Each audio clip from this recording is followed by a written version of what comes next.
이스라엘의 아합 왕 제4년에 아사의 아들 여호사밧이 유다의 왕이 되니 여호사밧이 왕이 될 때 나이가 35세라. 예루살렘에서 25년 동안 다스리니라. 그의 어머니의 이름은 아수바라 실히의 딸이더라. 여호사밧이 그의 아버지 아사의 모든 길로 행하며 돌이키지 아니하고 여호와 앞에서 정직히 행하였으나 산당은 패하지 아니하였으므로 백성이 아직도 산당에서 제사를 드리며 분향하였더라. 여호사밧이 이스라엘의 왕과 더불어 화평하니라. 여호사밧의 남은 사적과 그가 부린 권세와 그가 어떻게 전쟁하였는지는 다 유다 왕 역대 지략에 기록되지 아니하였느냐. 그가 그의 아버지 아사의 시대에 남아있던 남색하는 자들을 그 땅에서 쫓아내었더라. 그때 에돔에는 왕이 없고 섭정 왕이 있었더라.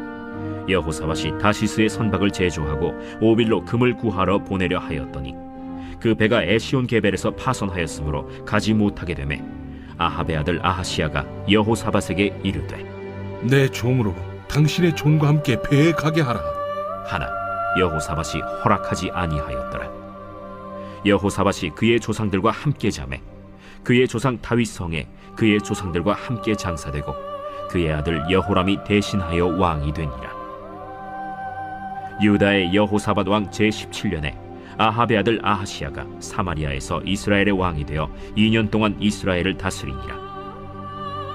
그가 여호와 앞에서 악을 행하여 그의 아버지의 길과 그의 어머니의 길과 이스라엘에게 범죄하게 한 느밧의 아들 여로보암의 길로 행하며 바알을 섬겨 그에게 예배하여 이스라엘의 하나님 여호와를 노하시게 하기를 그의 아버지의 온갖 행위같이 하였더라.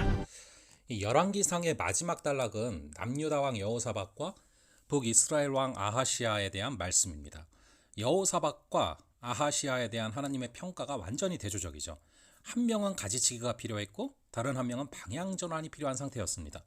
우선 남유다의 여호사밧은 여호와 앞에 정직하게 행한 선한 왕입니다. 여호사밧은 남색하는 자들을 그 땅에서 쫓아내는 개혁을 했고 또 모압 암몬과의 전쟁에서 하나님의 능력으로 큰 승리를 거두기도 합니다. 그러나 그의 신앙도 변화와 성장이 필요합니다. 첫째, 산당 문제는 끝까지 해결하지 못합니다. 유다에서 산당을 모두 없애버리자는 온전한 신앙에는 이르지 못한 것이죠. 이 문제는 고질적으로 계속되다가 히스기야와 요시야 때 척결 작업이 이루어집니다. 둘째, 관계로 인해서 신앙의 정체성이 흔들리지 말아야 됐습니다. 여호사밧에게는 이스라엘과 혼인동맹을 맺은 것이 올무가 됐습니다. 여호사밧은 아합과 이세벨의 딸 아달랴를 며느리로 받아들였는데 훗날 아달랴로 인해서 다윗 가문이 끊어질 위기를 겪게 됩니다. 지혜 있는 자는 훈계와 책망받기를 좋아합니다. 가지치기를 해야 더욱 탐스러운 열매를 맺는 것이죠. 참 포도나무이신 예수님은 열매를 맺지 않는 가지는 제거하지만 열매를 맺는 가지는 더 열매를 맺게 하려고 그것을 깨끗게 하신다라고 말씀하십니다. 열매를 맺는 가지에게는 성장과 성숙을 위한 가지치기의 은혜가 임하는 것이죠. 여호사밧도 가지치기의 은혜로 잘못을 깨닫게 됩니다. 여호사밧은 말년에 악한 왕 아하시야와 교류했습니다. 그러나 에시온 게벨에서 배가 파손했을 때 하나님의 말씀으로 경고를 받게 됩니다. 그리고 아하시야와의 교류를 하나님이 기뻐하시지 않는다라는 것을 깨닫고 아하시야가 도움을 구할 때 거절하게 됩니다. 관계의 올무에서 벗어나는 것이죠. 이처럼 하나님 앞에서 가지치기의 은혜를 입어서 영적으로 점점 성숙해질 수 있기를 바랍니다. 근데 이 북이스라엘의 아하시야는 하나님 앞에서 악한 왕이었습니다. 그는 아버지 아합의 길, 어머니 이세벨의 길, 또한 이스라엘을 범죄하게 만든 느밧의 아들 여로보암의 길로 행했습니다. 바알을 섬김으로 여호와 하나님을 노하시게 한 것이죠. 그러므로 그에게 필요한 것은 방향 전환이었습니다.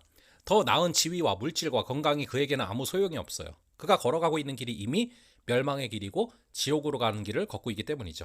예수님을 믿는 것은 바로 방향 전환입니다. 그게 다른 말로 회개죠. 사도 바울은 우리도 전에는 어리석은 자, 순종하지 아니하는 자, 속은 자와 같이 하나님을 완전히 등지고 살았던 인생이라고 말합니다. 마치 아하시야와 같은 인생이었죠. 그러나 하나님의 긍휼하심을 따라서 부르심을 따라서 중생의 씻음과 성령의 새롭게 하심으로 말미암아 구원을 받게 되는 것입니다.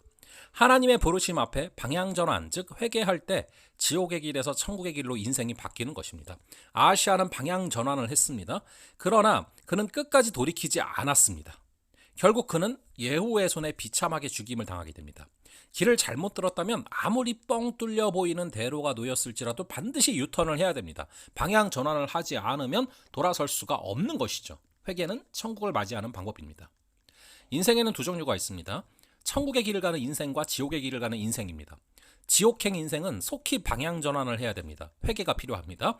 회개가 성도가 반드시 추구해야 될 그런 가치인 것이죠. 그리고 가지치기를 통해서 조금씩 성장하고 성숙하며 예수님을 닮아가기를 간절히 바랍니다. 잠시 기도하겠습니다. 아버지 하나님, 오늘 말씀을 통하여서 잘못된 부분은 가지치기로 다듬어 가야 되고 잘못된 길에서는 속히 방향을 전환해야 됨을 바라봅니다. 내가 지금 가지치기를 해야 되는 상황인지 방향을 전환해야 되는 상황인지 오늘 말씀을 통해서 돌아보게 하여 주시옵소서.